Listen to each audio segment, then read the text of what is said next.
귀한 찬양 감사드립니다. 하나님께서 정말로 기쁘게 받으신 줄 믿습니다.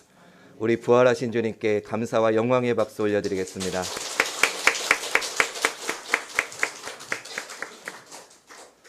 잠깐 기도합니다.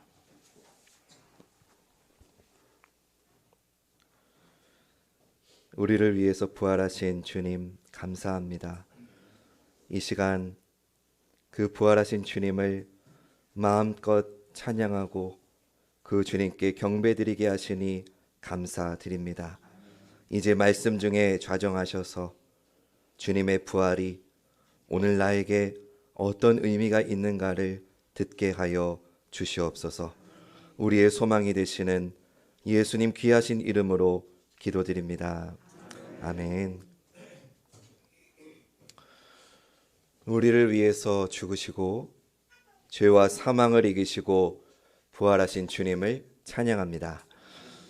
전 세계가 코로나 팬데믹으로 인해 힘들어하는 이때, 그리고 전쟁으로 이유 없이 사랑하는 가족을 잃은 이들에게 부활의 소망이 어느 때보다 중요한 시기를 우리는 보내고 있습니다. 그리고 코로나 앞에서 나약해진 우리에게도 그 어느 때보다 부활의 소망이 필요한 줄 믿습니다. 우리 옆에 분하고 인사하겠습니다. 우리 주님 부활하셨습니다.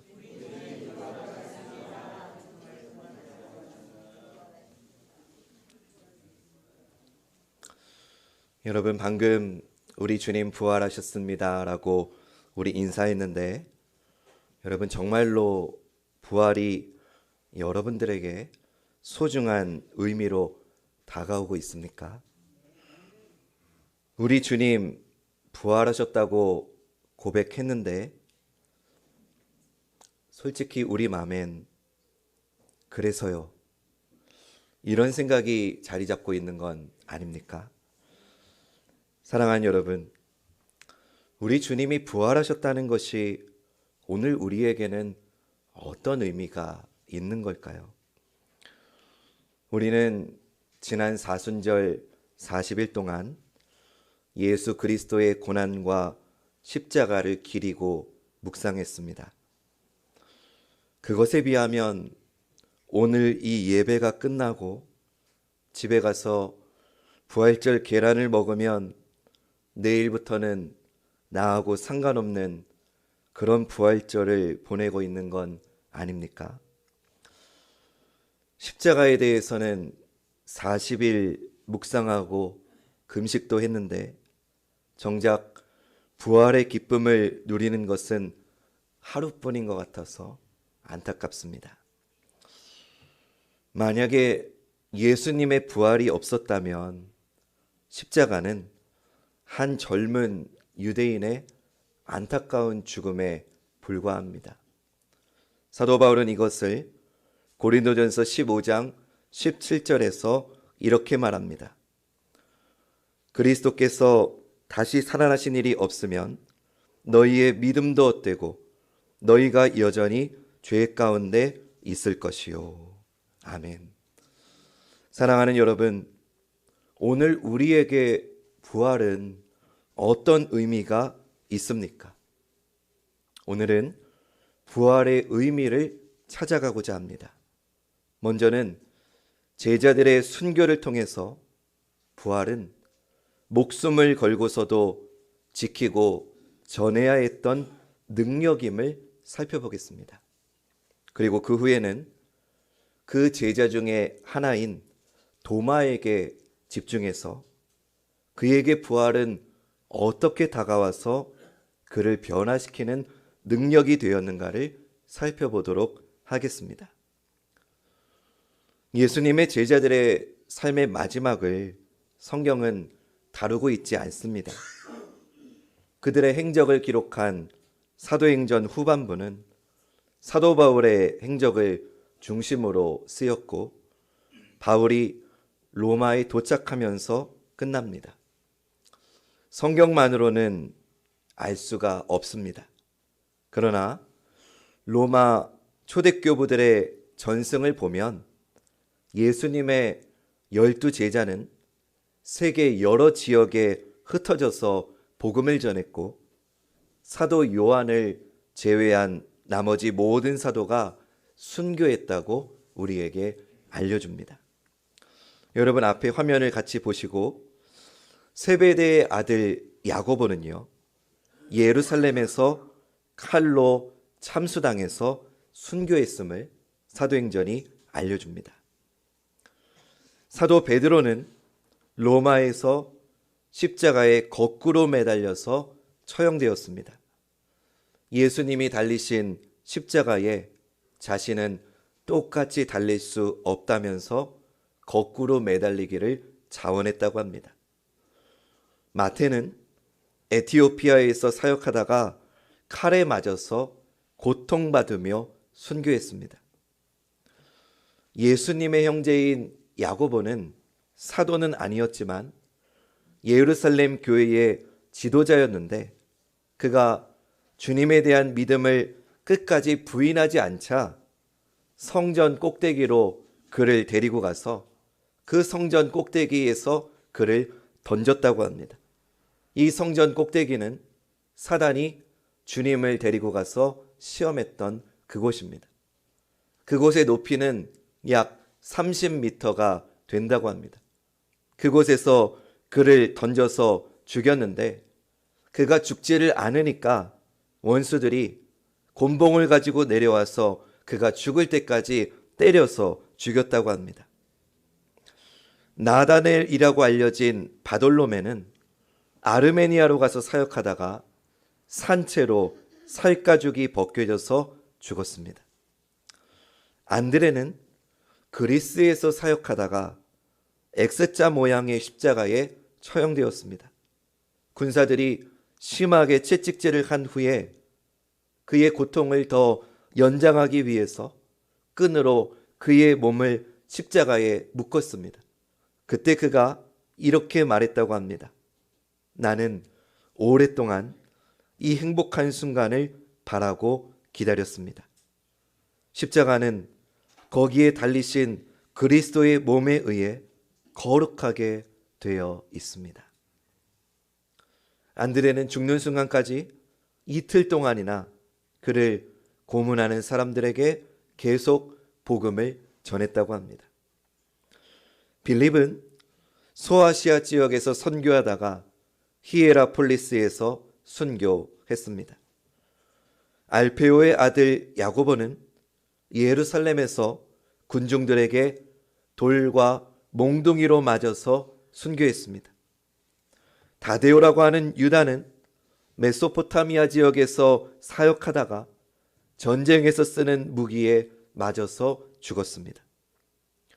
열심당원이었던 시몬은 이집트에서 전도하다가 톱으로 잘려서 죽임을 당했습니다.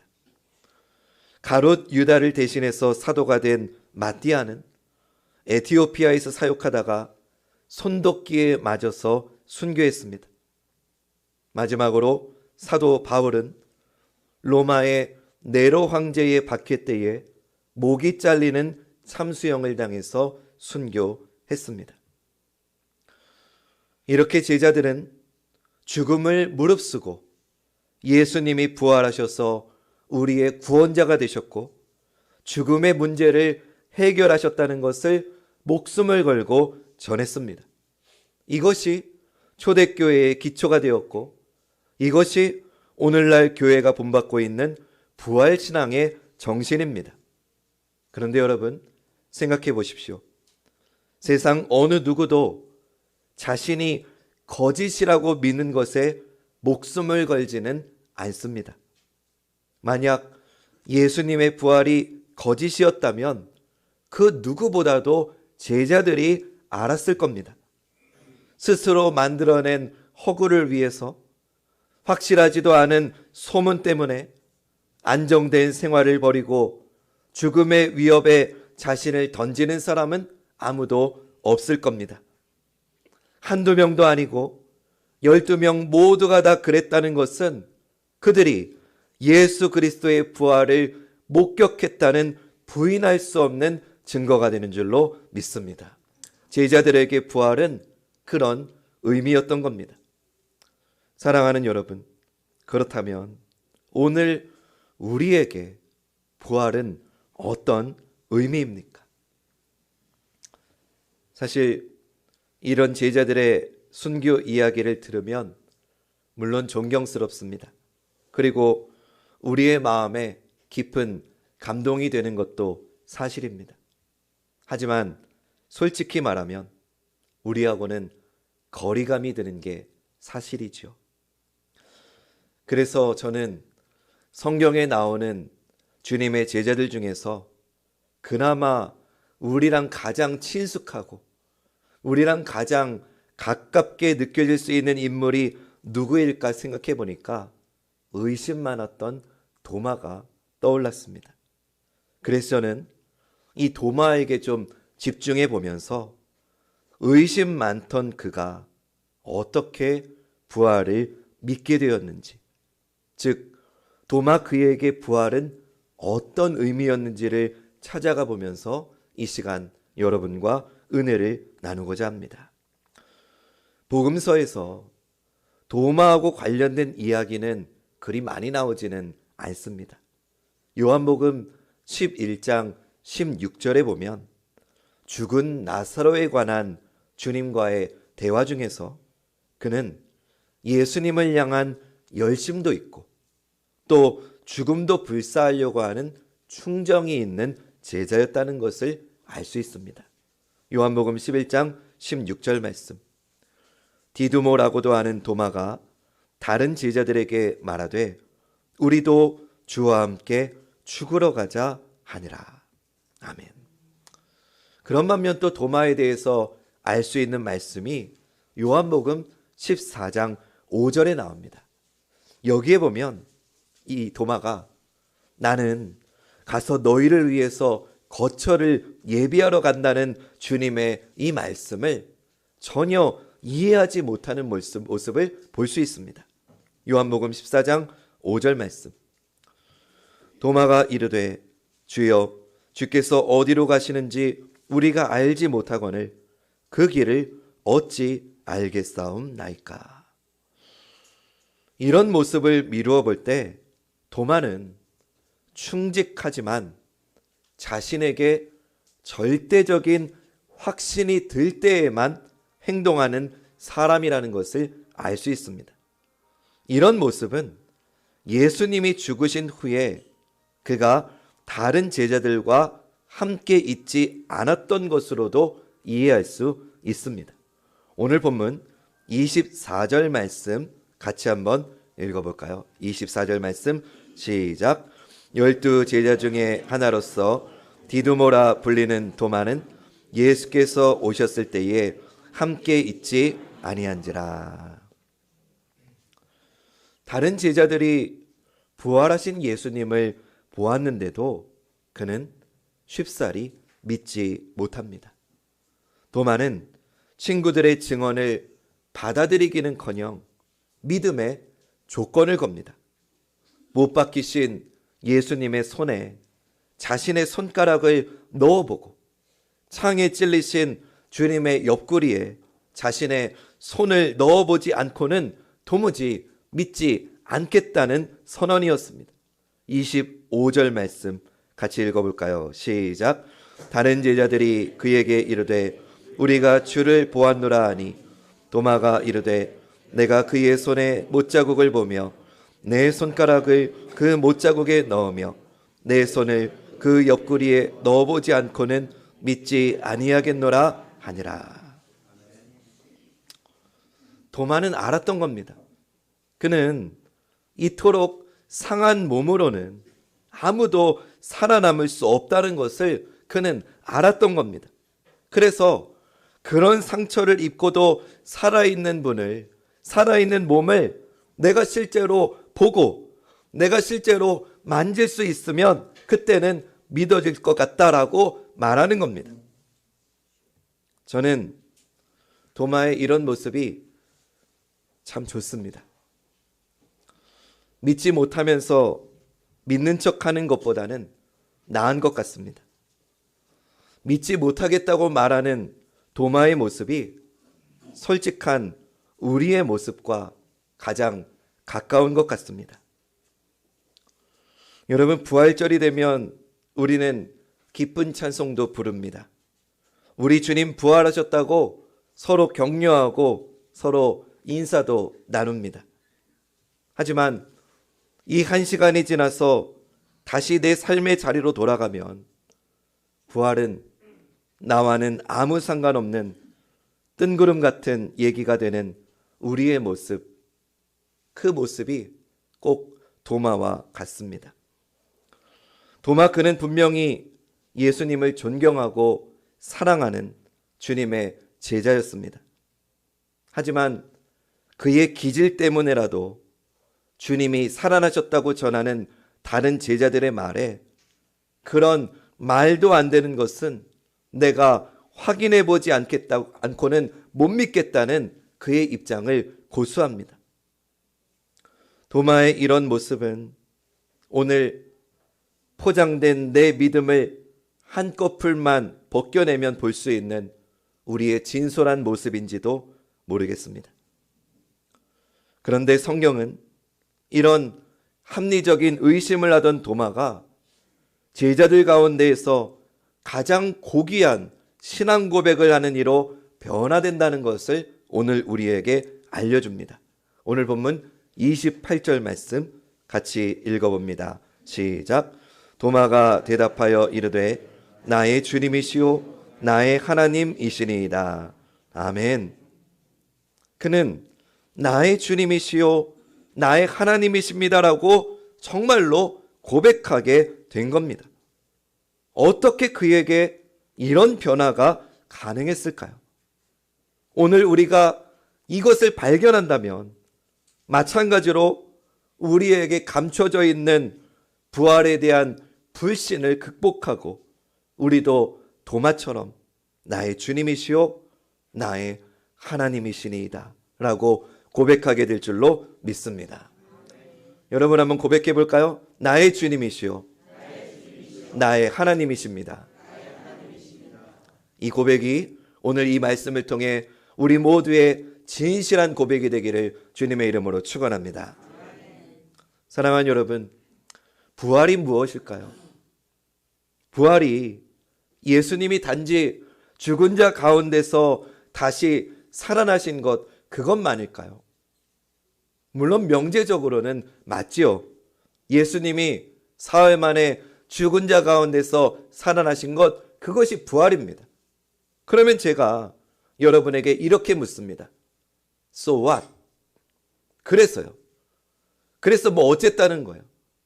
주님이 살아나신 게 오늘 여러분하고 무슨 관계가 있느냐고 저는 묻고 싶습니다. 이 질문에 우리가 답을 찾지 못하면 부활절은 1년에 한 번씩 찾아오는 계란 먹고 끝나는 날로 끝나게 되는 거예요. 부활이 나에게 의미가 되려면 오늘 이 시간 여러분들이 반드시 깨달으셔야 되는 것이 있습니다. 부활은요, 주님이 바로 나를 위해서 살아나셨다는 것을 깨닫는 것입니다. 한번 따라해 볼까요? 부활은 주님이 나를 위해서 살아나셨다는 것을 깨닫는 것이다. 할렐루야. 도마가 지금 이것을 깨달은 거예요. 다음번에 제자들 가운데 나타나신 예수님께서 곧장 도마를 향해서 손을 뻗으시면서 내 손가락을 이리 내밀어서 내 손을 보고 내 손을 내밀어서 내 옆구리에 넣어보라고 말씀하셨습니다. 그러자 도마가 즉시 나의 주님이시요 나의 하나님이십니다 라고 고백했다는 거예요. 오늘 본문 27절과 28절 말씀을 제가 다시 한번 읽어볼게요. 도마에게 이르시되 내 손가락을 이리 내밀어 내 손을 보고 내 손을 내밀어 내 옆구리에 넣어보라. 그리하여 믿음 없는 자가 되지 말고 믿는 자가 되라. 도마가 대답하여 이르되 나의 주님이시요 나의 하나님이시니이다. 아멘. 여러분, 이토록 단호한 신앙이 어디에서 나왔을까요? 주님께서 말씀하신 대로 실제로 도마가 주님의 손가락에, 주님의 옆구리의 상처에 손을 넣어봤다는 암시는 성경에는 나와 있지 않아요. 그러면 도대체 그의 의심을 무너뜨린 것이 무엇이겠는가 하는 거예요. 오늘 말씀을 통해 여러분들이 깨달으셔야 되는 게 바로 이거 하나인 거예요. 여러분, 제가 어려운 질문 하나 할게요. 마음으로 대답해 보세요. 여러분, 사랑이 뭘까요? 지금 대답하고 계시죠? 여러 가지 답이 있겠지만 저는 말씀을 준비하면서 이런 정의를 내려봤어요. 사랑은 잘 알아주는 거 아닐까요? 우리 삶이 외로운 건 어쩌면 내 마음을 알아주는 이가 없기 때문 아닐까요? 우리가 나이가 아무리 많이 들어도 어머니가 그리워지는 까닭이 뭡니까? 어머니는 세상 누구보다 나를 잘 아는 분이기 때문입니다. 그래서 우리는 이미 어머니가 돌아가신 분들도 어머니가 그립습니다. 어머니의 음성이 그립고 어머니가 해주셨던 된장찌개가 그리운 이유도 바로 거기에 있죠. 마찬가지입니다. 주님은 도마를 세상 그 누구보다 너무나 잘 아시는 분이셨습니다. 주님은 다른 제자들은 부활하신 주님을 보고 믿겠지만 나는 내가 확인해 보지 않고는 믿지 못하겠다고 한 도마를 주님은 너무나 잘 알고 계셨던 겁니다. 그의 마음속에 있는 냉소와 불신과 두려움, 그 모든 것을 주님은 너무나 잘 알고 계셨던 겁니다. 그래서 그에게 오셔서 이렇게 말씀하십니다.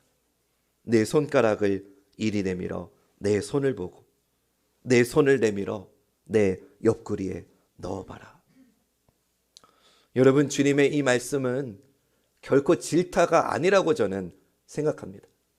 어이구 이놈아, 너 왜 이렇게 믿음이 없냐? 보지 않고 믿어야지 이놈아, 네가 그러고도 제자냐? 이런 질타가 아니라고 저는 말씀을 묵상하면서 확신하게 됐습니다. 주님의 말씀은 오히려 이런 의미인 것 같습니다. 나는 내가 너의 모든 의심, 너의 모든 두려움, 네가 나하고 못 지켰던 그 모든 약속, 너의 지금의 그 마음, 믿지 못하는 마음, 도마야, 내가 다 안다. 나는 너의 의심조차도 다 알고 있고 그럼에도 여전히 너를 사랑하기에 내가 이렇게 다시 너에게 온 거다. 도마야, 괜찮다. 너의 믿지 못하는 그 모습 괜찮다. 와서 네 마음껏 나를 확인해보고 이제는 도마야, 네가 나를 정말 믿었으면 좋겠다. 도마는 주님의 이 은혜 앞에 그의 모든 의심이 녹아 내린 것 아닐까요? 그렇기에 주님이 그에게 보여주신 상처는 이런 의미가 되는 겁니다. 이 상처는 도마야, 내가 단순히 살아났다는 증거가 아니고 이 상처는 내가 너를 위해서 죽었고 내가 너를 위해서 죗값을 치렀고 너를 지배하던 불신과 너를 지배하던 의심과 너를 지배하던 죽음의 모든 두려움, 그 모든 사망 권세를 너를 위해서 내가 이겼다고 하는 증거란다. 도마는 깨달은 거예요. 자신의 있는 모습 그대로를 받아주시고 인정해 주시고 사랑해 주신 주님의 그 사랑이 그의 완고했던 의심을 위대한 신앙 고백으로 바꾼 것인 줄로 믿습니다. 사랑하는 여러분, 그 부활하신 주님은 오늘 우리에게도 이렇게 다가오시는 줄로 믿습니다. 그리고 오늘 우리에게도 똑같이 말씀하십니다. 사랑하는 아들아, 사랑하는 딸아, 나는 세상 그 누구보다 너를 잘 안다. 너의 부족함, 너의 연약함, 너의 믿음 없음, 너의 모든 것을 내가 알고 있다. 그리고 그럼에도 나는 너를 사랑한다. 나는 그런 너를 위해서 온몸에 상처를 입었고, 너를 위해서 십자가를 지었고, 너를 위해서 사망 권세를 이겼다. 그러니 이제는 네가 나를 믿었으면 좋겠다. 우리가 부활하신 주님의 이 음성을 들을 때에 오늘 우리가 기뻐하는 이 부활이 정말로 나에게 임하신 한량없는 은혜가 되고 축복이 되는 줄로 믿습니다. 우리 옆에 분하고 이렇게 인사합시다. 우리 주님 나를 위해 부활하셨습니다.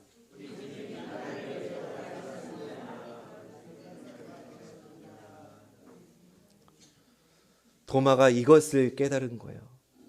우리 주님이 그냥 살아나셨다는 명제가 중요한 게 아니라 의심하는 자기를 위해서, 그런 자기를 너무나 잘 아시고, 괜찮다 도마야, 너 보고 찔러보고 너 하고 싶은 거 다 했어라도 괜찮으니까, 그래도 난 널 사랑하니까 이제는 네가 나를 믿었으면 좋겠다.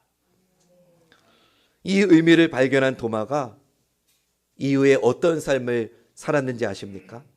아까 예수님의 동생 야고보까지 포함해서 12명의 기록을 제가 보여드렸는데, 도마는요, 제자들 가운데서 가장 멀리 인도까지 복음을 전하러 갔습니다.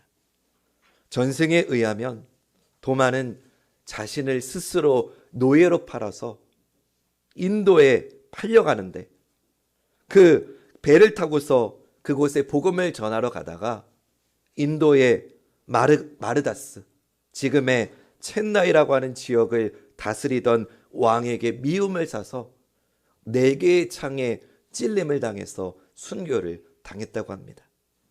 여러분, 의심 많았던 그가 어떻게 이렇게 변화될 수 있었겠습니까? 자기의 연약함을 아시고 자기를 기다려주시고 끝까지 믿어주셔서 마침내 부활을 믿고, 그 부활하신 주님을 나의 생명의 주님으로 고백하는 믿음의 자리까지 이끌어주신 그 주님의 사랑을 그는 깨달았기 때문인 줄 믿습니다. 사랑하는 여러분, 이처럼 부활하신 주님을 오늘 여러분들이 인격적으로 만나지 않고서는 부활의 의미를 발견할 수 없습니다. 부활을 믿는다는 것은 나를 위해서 독생자를 희생하신 하나님의 사랑이 믿어지는 것입니다. 또한 부활을 믿는다는 것은 나하고 이 땅에서뿐만 아니라 영원히 나하고 함께 하시기를 원하셔서 영원한 사랑을 계속해서 부어주기를 원하시는 하나님의 그 사랑을 깨닫는 것입니다. 도마가 그렇기에 예수님에게서 본 것은 상처가 아니라 사랑의 흔적이었던 것입니다. 자신을 끝까지 기다려주신 사랑의 흔적이었습니다. 오늘 저와 여러분 우리에게도 이 주님의 십자가의 흔적이 사랑의 흔적이 되기를 주님의 이름으로 축원합니다. 그래서 매년 돌아오는 계란 2알 먹고 끝나는 그런 날 아니고, 정말로 나에게 의미 있는 부활의 소망이 되새겨지는, 오늘 나에게 부활의 의미가 무엇입니까? 라고 누가 묻는다면 그것은 나를 위해서 주님이 다시 살아나셨다는 것입니다 라고 자신 있게 믿음으로 고백할 수 있는 우리 관악중앙교회 모든 성도들 되시기를 주님의 이름으로 축원합니다. 우리 주님 나를 위해 부활하셨습니다. 우리 주님 나를 위해 부활하셨습니다. 할렐루야.